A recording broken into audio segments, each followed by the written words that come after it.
My adult children gathered in my living room for a Sunday dinner, but instead of enjoying the meal, my son slammed a stack of legal papers onto the table and said, "Dad, we're putting you into Maplewood Senior Care, and since you signed power of attorney last month, you don't have a choice." I looked at my daughter for support, but she whispered it was time for me to step aside before I ruined the estate. For 30 years after my wife passed away, I worked 2 jobs and lost 2 fingers in an industrial press. Accident just to give them a future. Now, my own flesh and blood were orchestrating a plan to lock me away and steal my home. I'm Arthur. I spent 35 years as a senior municipal land surveyor and legal records consultant for the county. When they took me to that notary, they assumed an old man wouldn't read the fine print. They didn't know the power of attorney was a temporary medical proxy with a midnight sunset clause, and my estate was already locked inside an irrevocable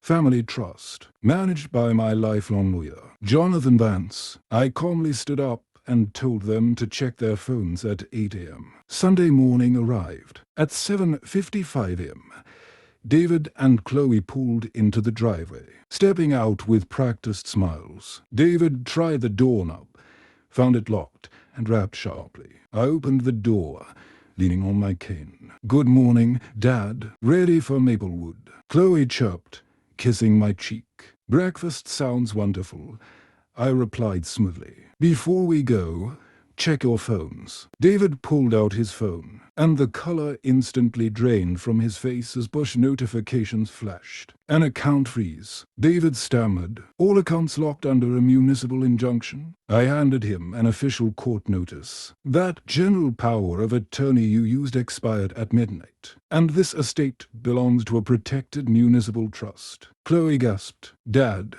you're suing us? For 30 years, I sacrificed everything so you could have a life," I said, my voice hardening. "Instead, I raced to vultures who decided I was worth more to them dead. Your reservation at Maplewood is cancelled. But as for your futures, by the time my lawyer finished sorting your transactions, you'll be looking for a miracle." The front door swung open in the morning breeze as I walked back to my study, leaving them in total shock.